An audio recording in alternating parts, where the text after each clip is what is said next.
Pablo a la iglesia en Corinto. Primera carta de Pablo a los Corintios. Primera carta del apóstol Pablo a la iglesia de Cristo en Corinto. Si fuera nosotros, diría la primera carta del apóstol Pablo a Antiguo Cuscatlán. La iglesia de Cristo en Antiguo Cuscatlán. 1 Corintios, capítulo 15. Vamos a leer el versículo 35 al 38. El tema de esta noche es el arrebatamiento. Es tan extenso que vamos a ir poco a poco, así como he suspendido el ministerio oculto. Llegué al punto donde los ángeles anhelan mirar. Es muy largo lo que falta. Entonces vamos a entrar a esto para ir de alguna manera abarcando varios temas que yo pienso de que usted y yo debemos de conocerlos. Ya le voy a explicar por qué. Dice así la bendita palabra de nuestro Dios, 1 Corintios 15, versículo 35. 15, 35. Déjeme ver. Pero dirá alguno, ¿cómo resucitarán los muertos? ¿Con qué cuerpo vendrán? Necio, lo que tú siembras no se vivifica, sino muere antes. Y lo que siembras no es el cuerpo que ha de salir, sino el grano desnudo, ya sea de trigo o de otro grano.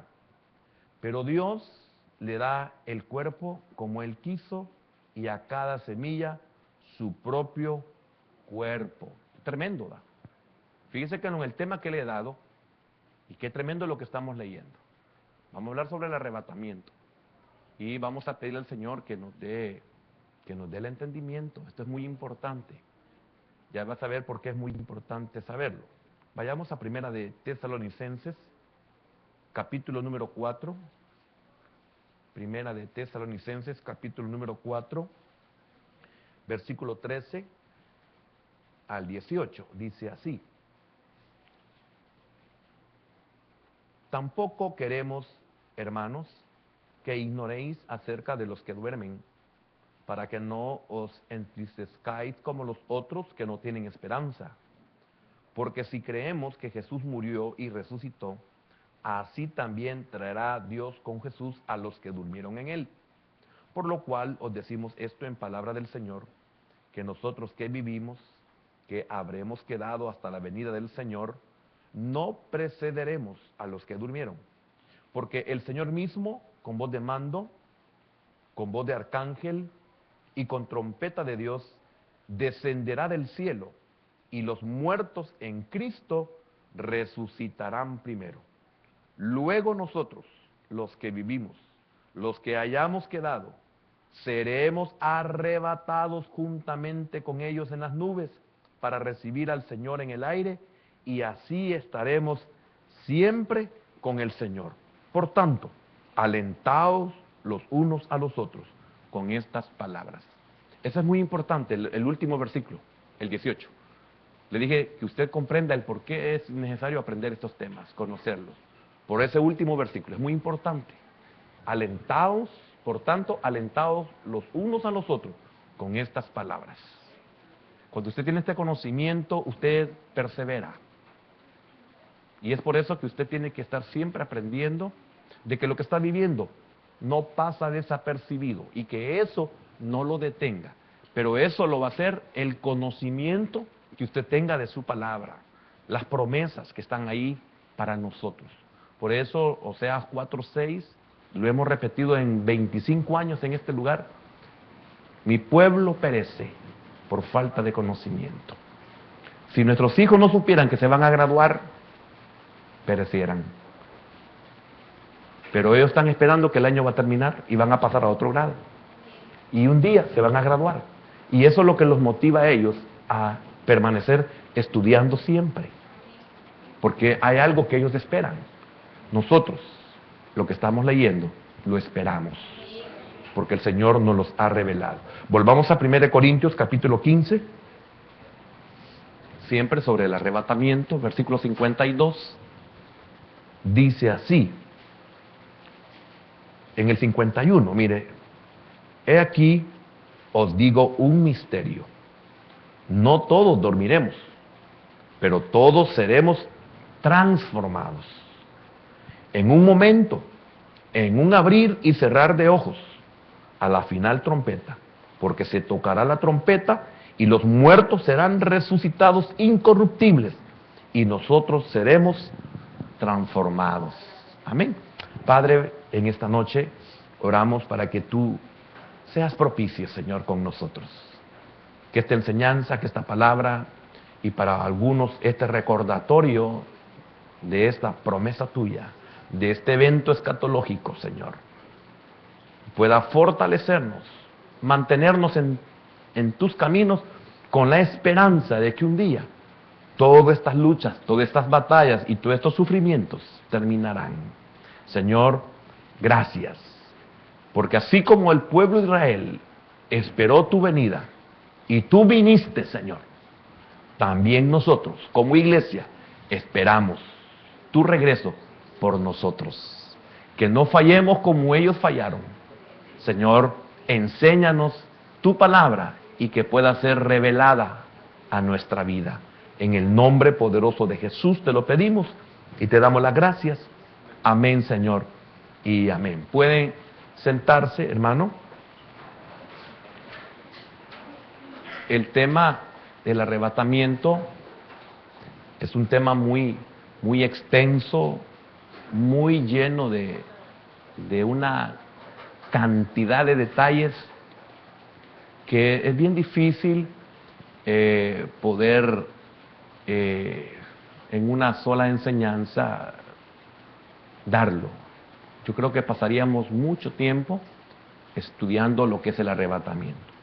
Pero para llegar al arrebatamiento también se necesita tener otros conocimientos. Una persona que solo recibe el tema del arrebatamiento, primeramente, si es inconversa, no lo va a entender. Segundo, si es cristiana nueva en la fe, tampoco lo va a entender. Se necesita mucho, y es por eso es muy importante, y lo hemos dado en la iglesia, el tener el conocimiento de lo que es la doctrina básica. La doctrina básica es fundamental para poder entender los eventos del porvenir, los eventos escatológicos. Sin la doctrina básica no puede haber revelación. Primero es doctrina básica, después conocimiento, después revelación. Y esto nos va a llevar a una madurez. Esta madurez nos mantendrá siempre expectantes para el día de nuestra redención total, que es el arrebatamiento de la iglesia, que es el principio de la restauración de todas las cosas. Entonces, meditando sobre este tema, me picaba por querer meterme con los ángeles. Muy importante también entender eso, pero realmente pienso de que estos temas escatológicos se dan simultáneamente, se dan en nuestro presente. Muchas cosas se dan en nuestro presente y se dará en el futuro a lo que le llamamos el evento escatológico, el evento para toda la iglesia. ¿Por qué se da en nuestro momento? Porque cuando nosotros esperamos esa salvación completa, sabemos que es necesario morir. Entonces dice Pablo, ausentes en el cuerpo, presentes al Señor. Pero ese presente al Señor es algo temporal, porque regresaremos y seremos transformados y seremos arrebatados con todo nuestro ser. Por eso el apóstol Pablo lo aclara muy bien en su primera carta a los Corintios. Habla de los muertos ya en el Señor, y también lo habla en su primera carta a los que están en Tesalónica, o sea, a los tesalonicenses. Entonces, me llamaba mucho la atención la primera lectura que tuvimos, porque nos está revelando, aunque no lo estamos estudiando, sino solo leyéndolo, tremendo lo que Pablo le está revelando a la iglesia. Cuando comienza a desarrollar el arrebatamiento, vamos a ver algunas figuras en el Antiguo Testamento, incomprensibles para los del Antiguo Testamento. Y para nosotros bien fácil comprenderlas, pero ¿por qué es fácil comprenderlas? Es fácil comprenderlas porque nosotros ya tenemos la palabra, ya tenemos el Espíritu de Dios primeramente, ya tenemos la palabra y tenemos la revelación. Fíjese que hace un momento le mencioné yo sobre la bendición que tenemos de la alabanza. ¿Quiénes son los que disfrutamos la alabanza? Aquellos que nos ha sido revelado lo que es la alabanza. Y esa es una verdad. Si usted lo hace solamente por hacerlo, usted no está alabando al Señor. Por eso el Señor bien claramente en el Evangelio de Juan, en el capítulo número 4, con el caso de la mujer en Samaria, le dice que el Padre busca adoradores. ¿Pero qué clase de adorador? En espíritu y en verdad. O sea, nacidos de nuevo y enseñados, o sea, adoradores conforme a la palabra. Entonces, usted puede saltar porque todos saltan, pero usted puede saltar porque tiene el conocimiento de la palabra de Dios. Esa es la diferencia entre uno que salta a la par suya y usted que salta. Si usted es nacido de nuevo, aquel solo es imitación. Si usted tiene la verdad de eso, aquel solo es una imitación. Lo hace por inercia, por motivación, etc. Inclusive, podría ser hasta por sentimiento. Pero el Señor dice que el Padre busca adoradores en espíritu y en verdad. Entonces, no todo aquel que es creyente también va a ser arrebatado. El arrebatamiento es en el momento en que serán transformados los creyentes. Ese es el arrebatamiento. Ahora, por eso le decía que qué importante lo que leímos en el versículo 35 del 1 Corintios 15. Pero dirá alguno, ¿cómo resucitarán los muertos? Los muertos van a resucitar por el arrebatamiento. Cuando ellos salgan de su sepulcro, ese es el arrebatamiento. Van a ser arrebatados. Por eso dice Pablo, pero dirá alguno, ¿cómo resucitarán los muertos? ¿Con qué cuerpo vendrán? Un misterio, ¿verdad? Pero a él se le reveló y hoy nosotros lo sabemos. Y qué importante, ¿con qué cuerpos resucitarán? ¿Con qué cuerpo vendrán? Oiga, ¿cómo resucitarán los muertos? ¿Con qué cuerpo vendrán? Oiga, ¿con qué cuerpo vendrán? ¿Y que no están en el sepulcro? No, pero ahí está el polvo. Pero ahí está la figura, que ellos van a ser levantados. Por eso tenemos, dice Pablo, no quiero que ignoréis acerca de los que duermen. ¿Por qué? Porque normalmente cuando vamos a depositar el cuerpo de nuestro ser amado a la tumba, nosotros sabemos que en el día postrero, como Marta le dijo al Señor, sí sé que mi hermano resucitará en el día postrero. Ella tenía la teología, pero no tenía la revelación. Entonces, cuando vamos a depositar a un ser amado al cementerio, tenemos la esperanza de que un día va a resucitar. Él no está ahí. Por eso Pablo dice, vendrán. Nosotros llevamos el cuerpo. Sabemos que nuestro ser amado no está ahí. Está el estuche. Está el cuerpo que está en putrefacción. Nosotros sabemos que no está ahí, está el cuerpo. Por eso comprenda lo que dice el apóstol Pablo. ¿Con qué cuerpo vendrán? Por eso Pablo dice, ausente en el cuerpo, presente al Señor. ¿Se recuerda cuando el Señor habló del rico y Lázaro? Solo dice de que fue enterrado, pero no dice lo demás. Pero sí habla de Lázaro, que Lázaro murió, y vinieron ¿quién? Ángeles. Y lo llevaron al seno de Abraham, porque Cristo todavía no había venido. Entonces, antes se pasaba al seno de Abraham, pero después de Cristo, ausentes al cuerpo, presentes al Señor. El 36, necio, lo que tú siembras no se vivifica, sino muere antes. ¿Quieres ser arrebatado? Comprende estas verdades. Por eso somos enseñados, porque tenemos que hacer morir todo lo terreno en nosotros. Por eso es importante el nuevo nacimiento, porque por el nuevo nacimiento es que podemos despojarnos de la antigua naturaleza. Si nos despojamos del cuerpo mortal, recibimos un cuerpo inmortal. Solo que hay un proceso que también es un misterio y la iglesia tiene que ser enseñada. Amén. Todo mire, por eso le digo, es increíble solo entrar así al arrebatamiento Si no tenemos la doctrina básica y no tenemos ese conocimiento, difícilmente vamos a comprender esta verdad. Y significa que difícilmente esta verdad va a dar esperanza, porque no lo sabemos. Repito, al principio le dije, usted le dice al niño, mira hijo, al final del año te vas a graduar y vas a pasar a segundo grado, o vas a pasar a primer grado si ten párvulos, y depende de qué párvulos. Pero ya pasó los párvulos a primer grado, el niño está contento de que el siguiente año va a pasar porque ve que hay otros que están en otro grado superior, y que ya los ponen a leer, aquí solo les enseñan otras cosas, a comer, etcétera, etcétera. Y así va sucesivamente y progresivamente. Y sabe que un día se va a graduar. Un día sabe que va a ser doctor, va a ser ingeniero, va a ser licenciado, lo que quiera. Un día lo va a lograr, lo va a alcanzar. Por eso se esfuerza. Y la motivación de los padres todo el tiempo, el incentivo de los padres todo el tiempo. Así nos toca a nosotros, los maestros de esta bendita palabra de Dios, que no sabemos por qué Dios nos escogió. Es un misterio también, como el Señor puede poner un tesoro en un vaso de barro. Entonces nos toca estar todo el tiempo motivando, incentivando al pueblo.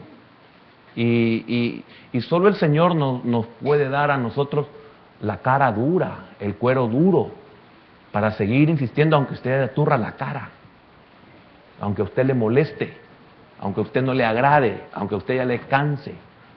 Tal vez usted lo ha comprendido, pero el que está a la par no. Entonces todas esas cosas son realmente un misterio y todo está en la palabra de Dios. Y qué lindo es cuando usted viene a las clases de obreros principiantes. O sea, obreros principiantes es que no sabe nada, quiere aprender sobre los obreros. Y comienza usted a darse cuenta de la infinidad de cosas que se necesitan para el ministerio. Y eso que todavía no tenemos el conocimiento de la palabra para poder enseñar. Pero tenemos los principios, las cosas que se necesitan. Por eso el servidor tiene que tener una buena enseñanza antes de servir. Si no, no sirve. No comprende, no sabe. No sabe lo que es una entrega, no sabe lo que es un privilegio, no sabe lo que es un servicio, no sabe lo que es el sacerdocio, no sabe lo que es el trabajo del sacerdocio, no sabe lo que son las vestiduras y su significado, no sabe lo que es el llamamiento, no sabe qué es la capacitación, la unción, el respaldo, etcétera, etcétera, etcétera. Entonces, entiende que es bien profundo cuando dice el profeta que el pueblo perece por falta de conocimiento.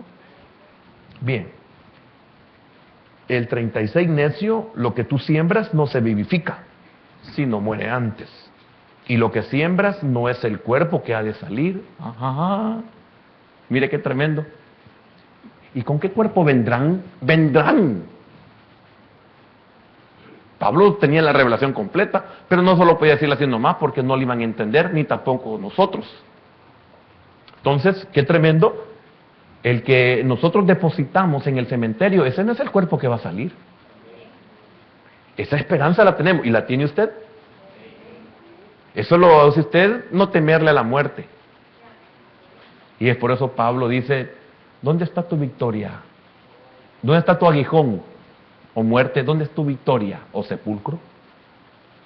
Tremendo lo que Pablo está diciendo. O sea, él sí sabía lo que estaba diciendo. Como cuando yo le digo a usted, pero mire hermano, en el arrebatamiento todas las cosas se van a terminar y usted no sabe ni qué es arrebatamiento, que me va a entender. ¿Qué consolación puede ser para ustedes? Sigamos. Sino el grano desnudo, ya sea de trigo o de otro grano.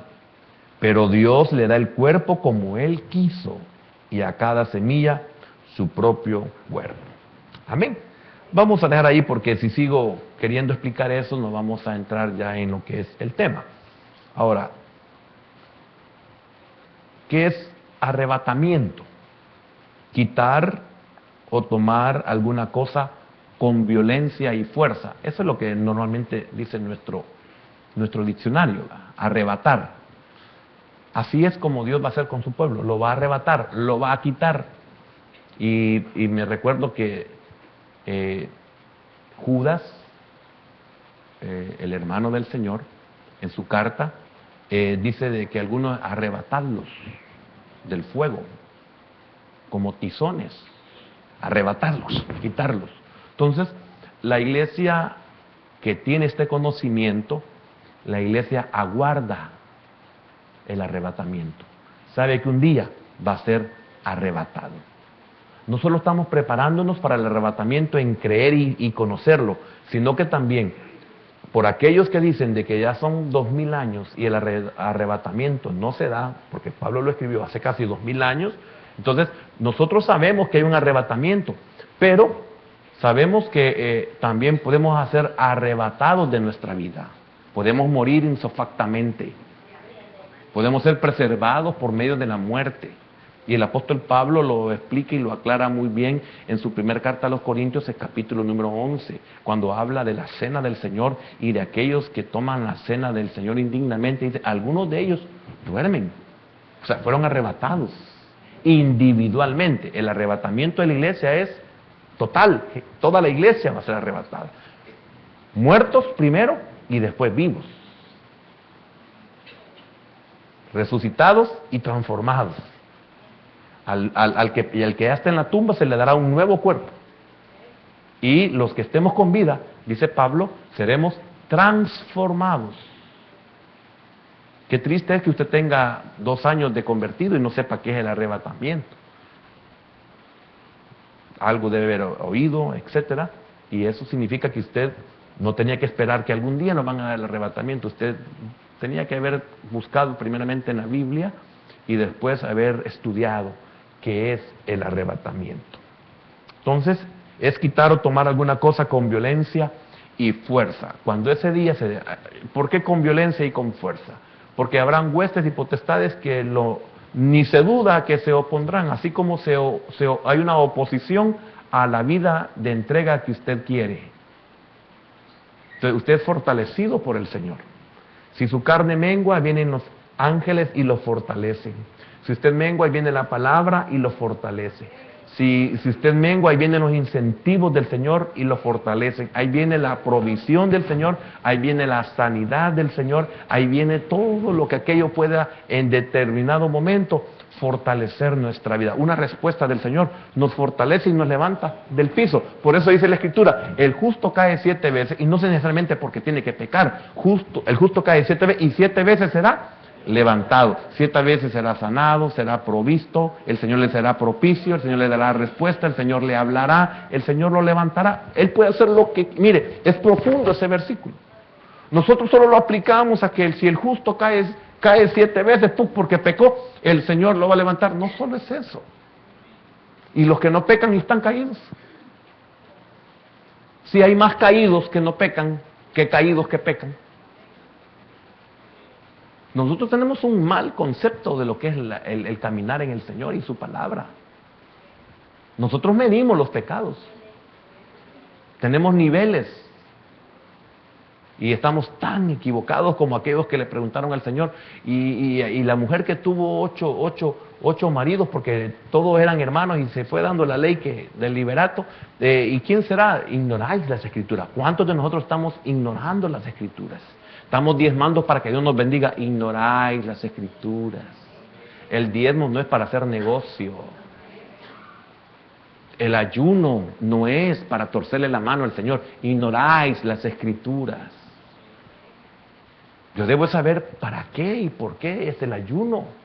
Y es una bendición el ayuno. Pero lamentablemente yo le doy una mala interpretación. Entonces eso no funciona. Igual en las cosas escatológicas. No funcionan en nosotros. ¿Por qué? Porque ignoramos. Amén.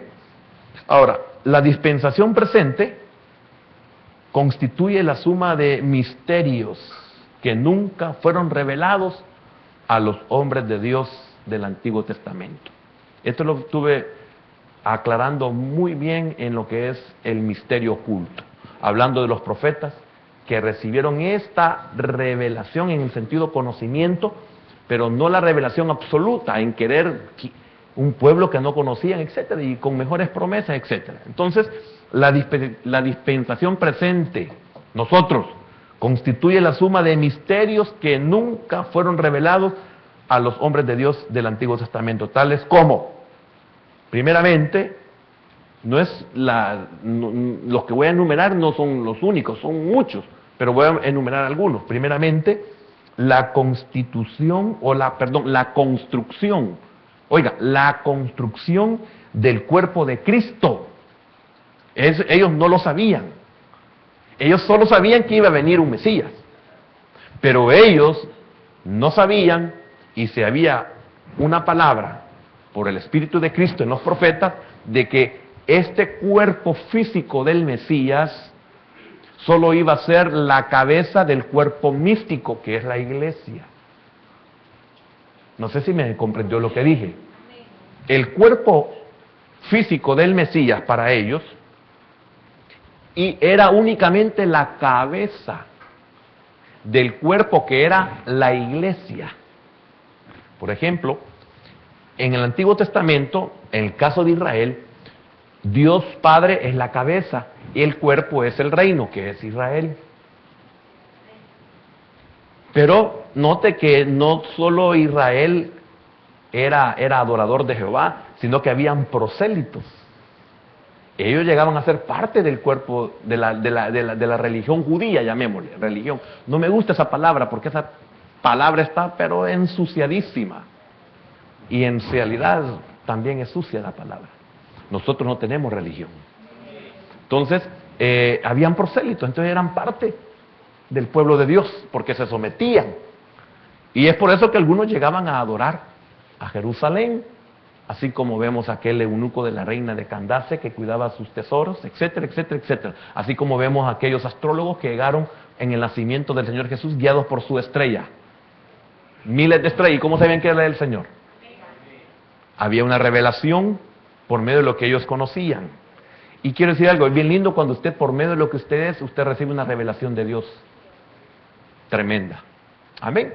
Entonces, vayamos a Efesios capítulo número 5.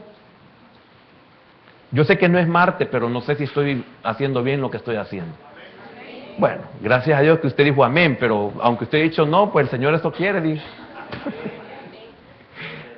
Y le decía al hermano Mauricio, donde manda capitán, no manda marinero, le digo yo. 5:30. 5:30. Dice así: porque somos miembros de su cuerpo, de su carne y de sus huesos. ¿De qué cuerpo está hablando? Cuerpo místico, la iglesia.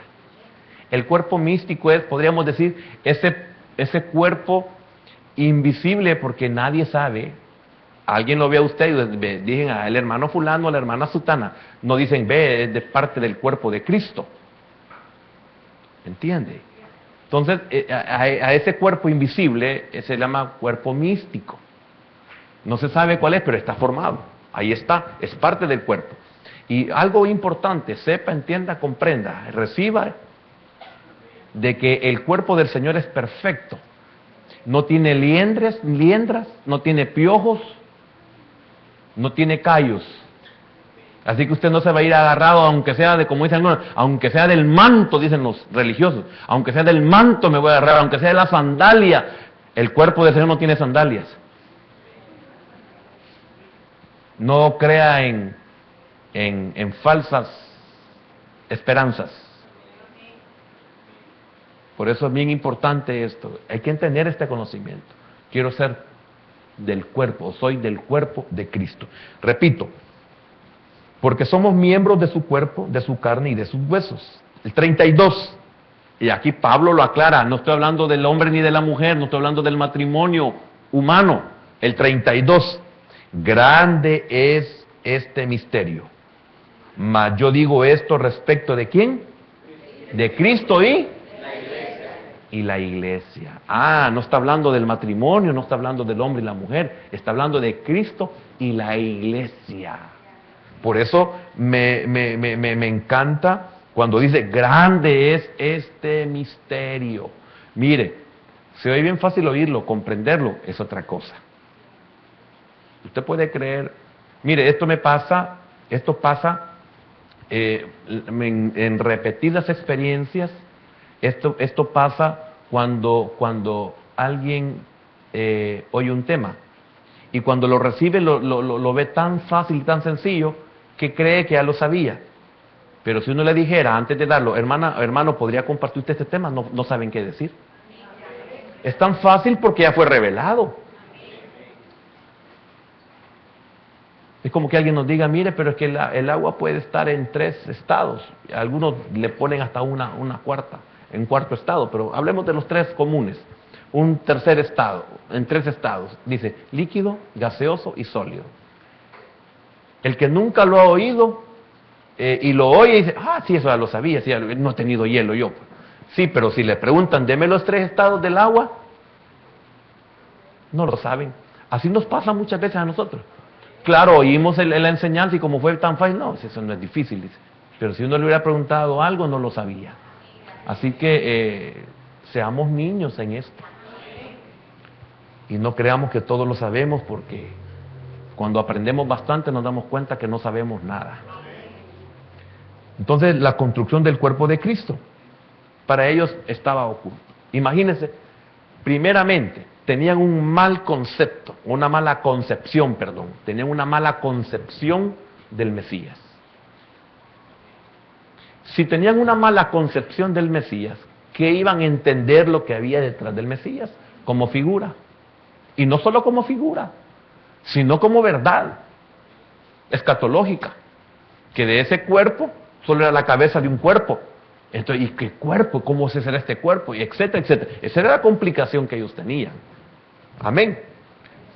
Algo más, que en dicho cuerpo, dije primero, este sería el segundo, pero yo así nomás lo menciono, que en dicho cuerpo tendrían parte judíos y gentiles.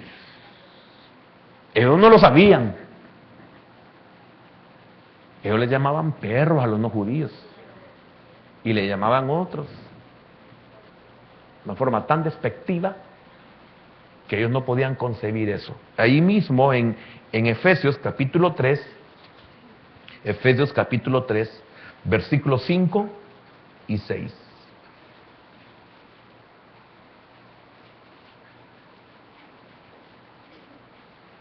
Dice, misterio, ya vio que era el misterio, ¿verdad? Si quiere leamos el 4. Dice, leyendo lo cual podéis entender cuál sea mi conocimiento en el misterio de Cristo. 5. Misterio que en otras generaciones no se dio a conocer a los hijos de los hombres, como ahora he revelado a sus santos apóstoles y por profetas, oiga, por el Espíritu, que los gentiles, oiga hermano, los no judíos, los no israelitas, que los gentiles son coherederos y miembros del mismo cuerpo y copartícipe de la promesa en Cristo Jesús por medio del Evangelio. Aquí el misterio es en Cristo Jesús. Ellos no podían entender esto. Y mire, qué fácil es para nosotros entenderlo, ¿verdad? Bueno, para empezar, fácil porque somos gentiles en cuanto a la raza. Somos gentiles. Pero ahora, qué fácil es para nosotros entenderlo. Sí, porque tenemos al Espíritu. Si no, diéramos vía, como daban vía los sacerdotes en el tiempo de Herodes. Hasta el día de hoy siguen dando vía. Sí, allá y en todo el mundo. Porque el Señor salió y se quedaron sin luz hasta el día de hoy. Y hay un misterio de esa gracia, que aún estando ellos en esas tinieblas, existe la posibilidad y hay una profundidad en cuanto a esto, a que ellos se puedan convertir individualmente. Pero para que se puedan convertir hay que tener un conocimiento de por qué se convirtieron. Y ahí entran otras cosas que no son fáciles de comprender, como el hecho de que ellos, estando en tinieblas, puedan reconocer al Señor como Mesías.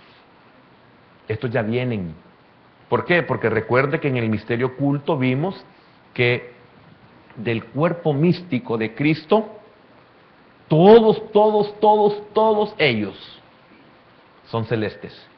Entonces, si un judío se convierte, a Cristo, es porque nunca ha sido, ni fue, ni iba a ser reino, sino que Él es celeste, aunque tuvo el privilegio de nacer en esa raza. Por lo menos para el convertido es un honor nacer en esa raza. Amén. ¿Queda claro ahí? Va. Algo más. La amalgama de ministerios, los cuales suman en el trabajo, también algo más. Efesios capítulo 4, capítulo 11,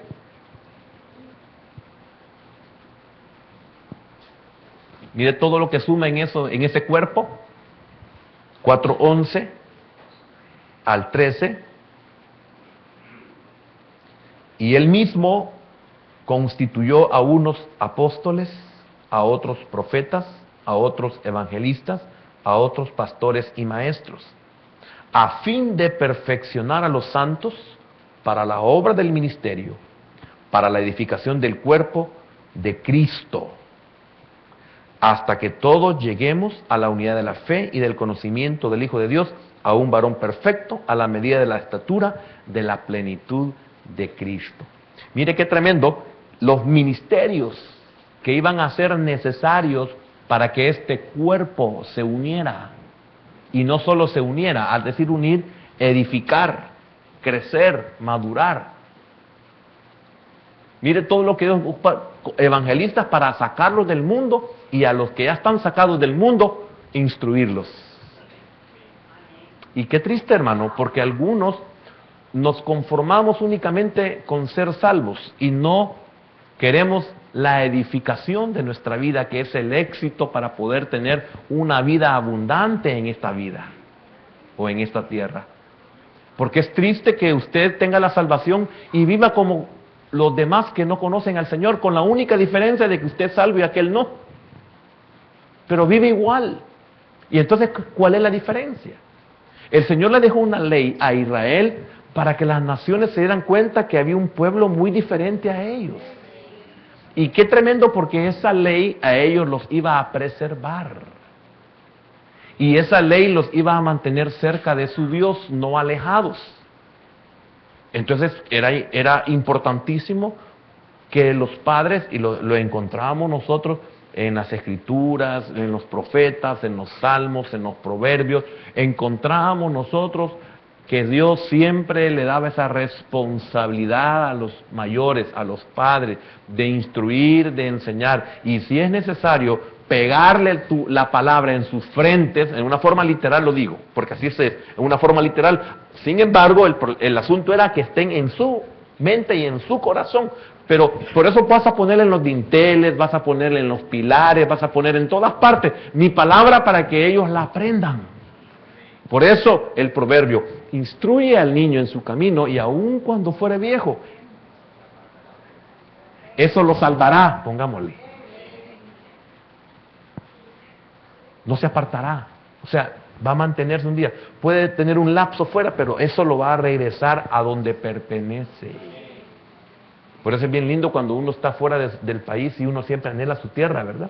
Y el anhelo de la mayoría es, cuando se puede, ¿verdad?, venir y ser enterrado en su tierra. Algunos no tienen opción, no pueden, toda su familia quedó allá y dicen, bueno, aquí, que me entierren. Pero normalmente es que uno quiere regresar a su origen. Somos salmones. Amén. Y usted sabe todo lo que hace el salmón para poder regresar, ¿verdad? Bien. Veamos Tesalonicenses capítulo 4, un poquito más adelante. Primera de Tesalonicenses capítulo 4. Va a tener paciencia para que vayamos desarrollando este tema, ¿verdad, hermano? Sí, porque si no, al final de nada va a servir todo este esfuerzo si usted no lo aprovecha. Primera de Tesalonicenses capítulo 4, versículo 15.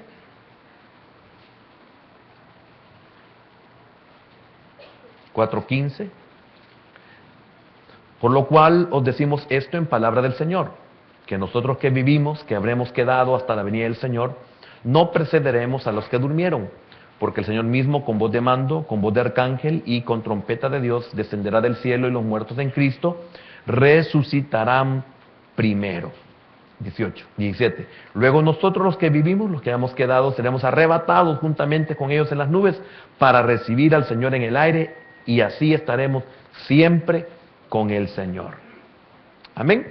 Ahora, el arrebatamiento de la iglesia sucederá en un momento determinado. Repito, el arrebatamiento de la iglesia sucederá en un momento determinado. Con la aclaración, nadie lo sabe. El Señor Jesús contestó como hombre y dijo, solo mi Padre lo sabe. No mintió.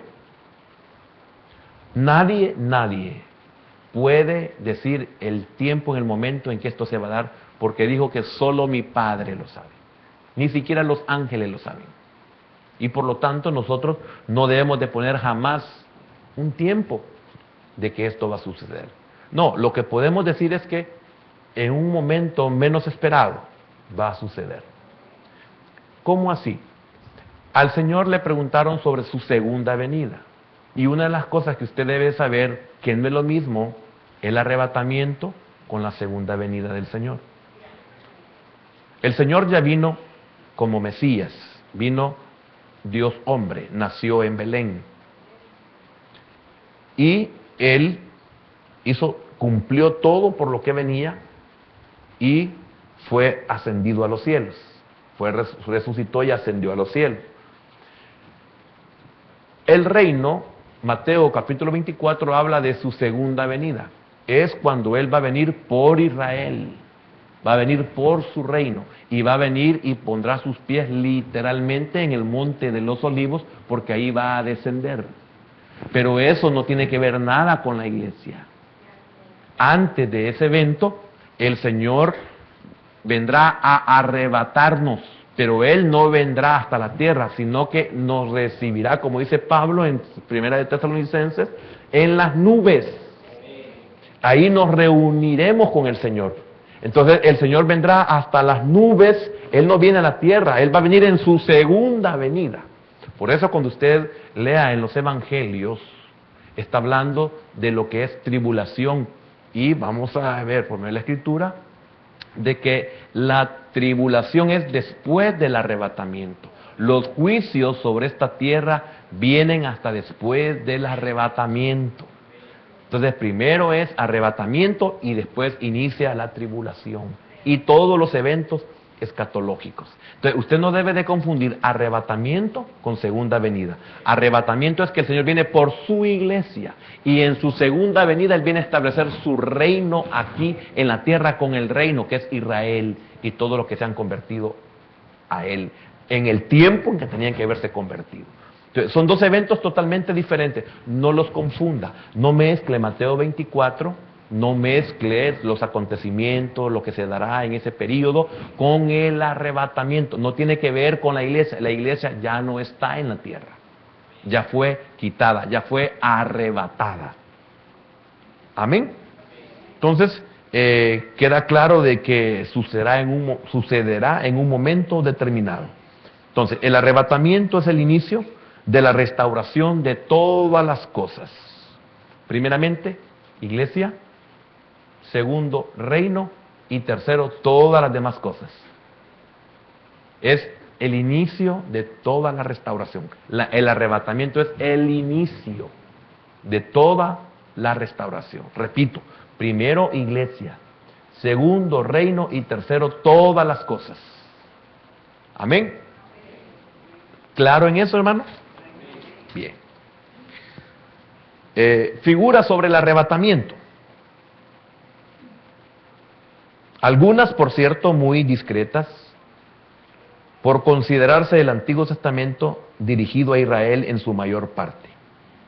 Repito, ellos no sabían, no comprendían ni entendían lo que era arrebatamiento. Se dieron acontecimientos en el Antiguo Testamento, pero ellos no sabían, como un evento normal, común, corriente, algo sucedió, pero no sabían por qué o para qué.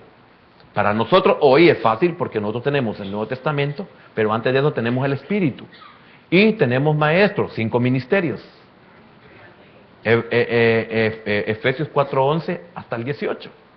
Entonces tenemos maestros, tenemos apóstoles, tenemos evangelistas, tenemos profetas, tenemos pastores y maestros. Entonces, pero antes de eso tenemos el Espíritu, porque si no tenemos el Espíritu, de nada sirven los 5 ministerios porque no entenderíamos.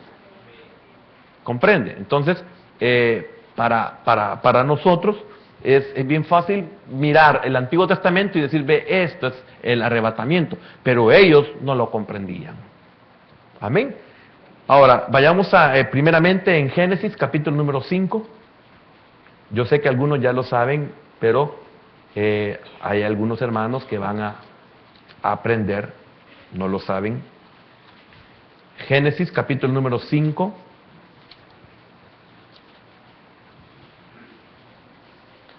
Versículo 22.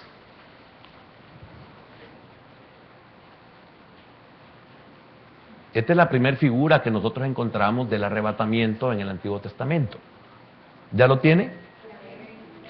Dice así: y caminó Enoc con Dios. Primero, Enoc, figura de la iglesia. Fíjese bien. ¿Y qué dice de Enoc? Caminó con Dios.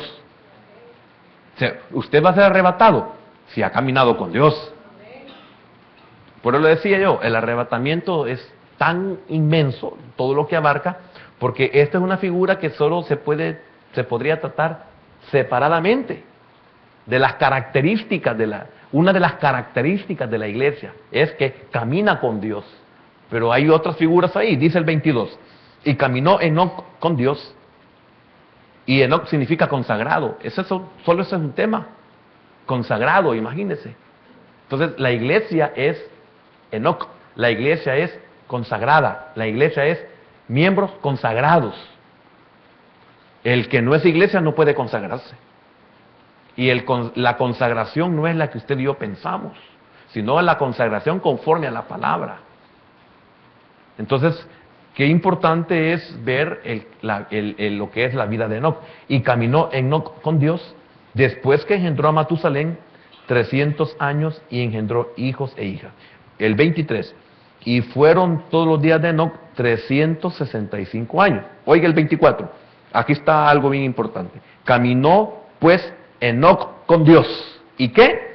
Y desapareció. O sea, fue arrebatado. Y desapareció. ¿Por qué? Le llevó Dios. Porque le llevó Dios. ¿A quién se llevó? A Enoc. ¿Por qué se lo llevó? Porque caminaba con él. ¿Y qué? ¿Pero por qué lo quitó? Ah, porque venía un acontecimiento que él no era digno de estar ahí. Entonces fue arrebatado antes de lo que venía. Antes de la tribulación que venía a toda la tierra representada en el diluvio universal. Entonces, antes de que el diluvio se diera, él fue sacado antes. La iglesia, antes de la tribulación que viene, que es necesaria para toda esta tierra, la iglesia es quitada. La iglesia que ha caminado con el Señor. 300 años, figura de un caminar agradable a Dios. Note esto, Enoc nunca fue un hombre perfecto, pero el caminar con Dios siempre lo hizo perfecto en el sentido de que cuando venía la inundación universal, Dios lo quitó. Entonces, todos aquellos que son llevados por Dios antes de los acontecimientos son porque no son dignos de estar ya en esta tierra. Por eso algunas veces nosotros tenemos que aceptar, porque nos preguntamos cuando perecen ciertas personas que uno dice, pero ¿cómo es posible que los malos sigan con vida y los que son así son llevados, son quitados? Ah, no son dignos de estar en esta tierra. Amén. Ese conocimiento nos da a nosotros consuelo, consolados con estas palabras. Fíjese que nosotros en la congregación hemos tenido pérdida de niños o de jovencitos, muy jovencitos, en edad, 12, 13, que uno dice, no hay palabra, pero cuando uno tiene este conocimiento, uno mire, solo Dios sabe de qué nos libró, qué sufrimiento, solo Dios sabe. A veces nosotros decimos, es que mire la forma en que murió, es que mire, la muerte de cualquier forma es muerte. ¿Qué diferencia hay en una cosa con un paro respiratorio? Muerte es muerte. Dice el libro de Eclesiastés de que Dios ocupa medios. Por eso el Señor tremendamente en el Evangelio de Mateo dice en el 10, capítulo 10, no me recuerdo el versículo, y si no es el 10, por ahí anda, dice: no temáis a los que matan el cuerpo, porque nada más pueden hacer. ¿Comprende? Eso nosotros los creyentes debemos de saberlo. Mire, alguien puede decir, es que es bien fácil decirlo. Yo quiero decirle algo, yo lo estoy diciendo y yo me he encontrado en unas situaciones que ustedes saben, difíciles, pero ¿y qué voy a hacer? Cuando uno está en la situación, que si somos impotentes. Entonces uno tiene la convicción de que solo eso pueden hacerme, quitarme la vida. Pero nada más. Y mi vida no termina ahí. Al contrario, mi vida comienza cuando me quitan la vida. O cuando ésta la pierdo. Entonces, consolados con estas palabras, alentados los unos a los otros. Amén. Espero que usted me comprenda lo que estoy diciendo. ¿En cuál llegamos? Al 24. Caminó pues no con Dios y desapareció porque Dios le llevó.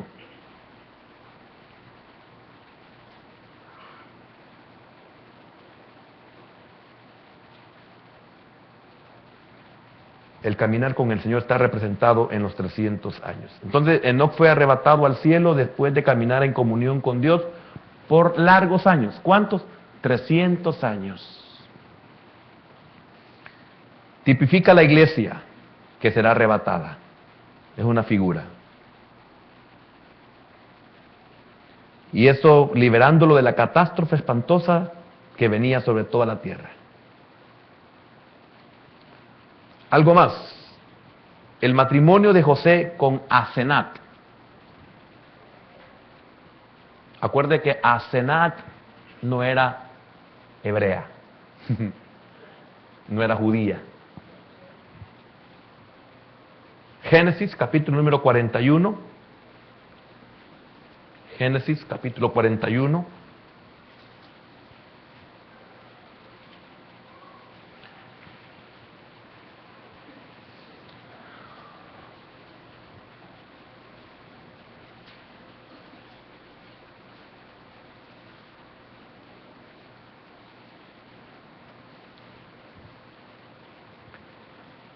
¿Ya lo tiene? 41, 50.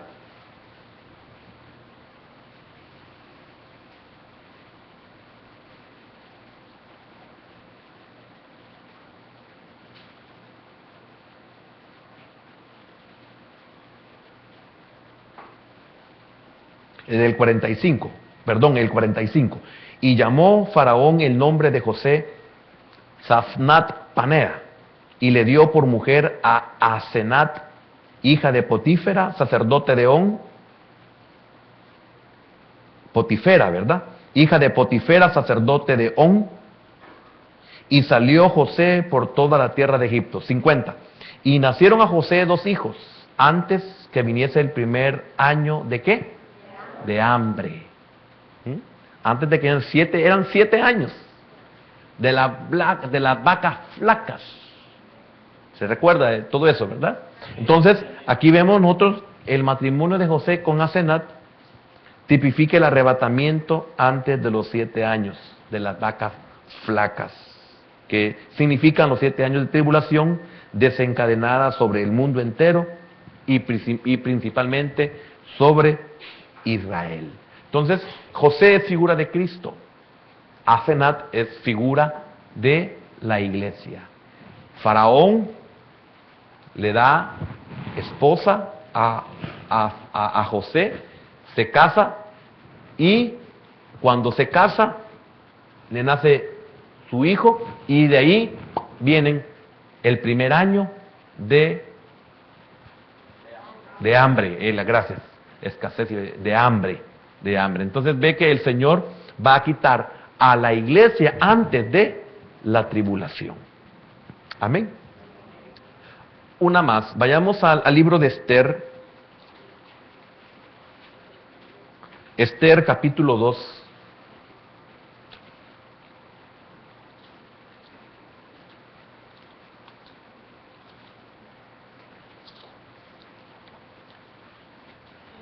Esther capítulo 2.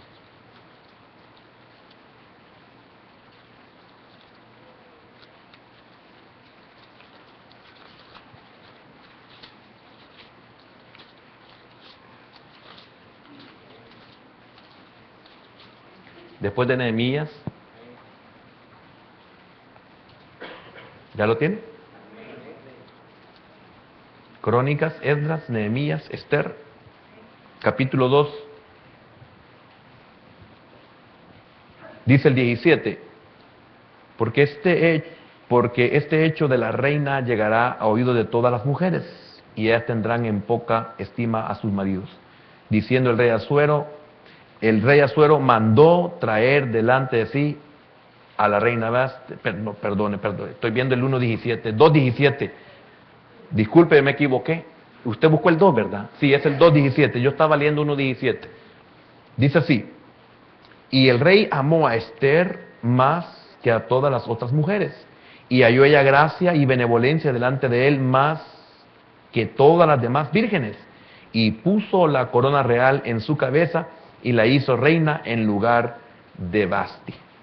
Y ya en el capítulo 3 se menciona sobre la trama, la destrucción de los judíos. Antes de que esto viniera, Esther se casa. Esther, figura de la iglesia. Amén. Y aquí vemos al rey Asuero como figura de Cristo. Antes de que viniera la destrucción planeada por Mardoqueo, Esther se había casado. Cuando la iglesia se case, entonces vendrá todo lo que se va a desencadenar. Entonces, cuando la iglesia sea arrebatada, comienza todo aquí abajo. Primeramente, el casamiento del anticristo con la iglesia falsa, que también lo voy a explicar, lo voy a tener que explicar. Y en el cielo va a estar el casamiento de la iglesia con Cristo, que se le llaman las bodas del Cordero. Y de ahí, aquí en la tierra, bienaventurado el que sea quitado. Y es posible que va a ser salvado, pero a un gran precio, como fue preservado Noé en el arca. Amén. Vamos a llegar hasta ahí. No me fijé que el tiempo se me pasó. Vamos a llegar hasta ahí. Y si quieres seguir aprendiendo, venga el próximo jueves. Vamos a ir avanzando en este tema, que yo sé que va a ser de mucha bendición. Padre, en esta noche queremos, bendito Dios, agradecerte por el tiempo, Señor, que nos permites escudriñar tu palabra. Señor, todas estas figuras quedarían sin significado, a no ser porque al apóstol Pablo, al apóstol Juan, Señor, recibieron de ti esta revelación sobre el arrebatamiento. Señor, que esta enseñanza pueda a nosotros llenarnos de esperanza. Señor, que nos ayuden a perseverar, que seamos un Enoc. Señor, que seamos un Enoc, que podamos caminar contigo siempre, Señor. Que lo que está fuera de tus caminos no vale la pena.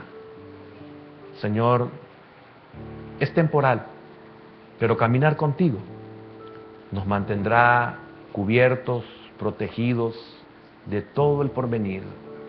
Señor, gracias, porque nos permite estar en un ministerio donde se nos insiste tanto en congregarnos, en aprender de tu palabra. Señor, es increíble lo que hace escudriñar tu palabra en nuestra vida.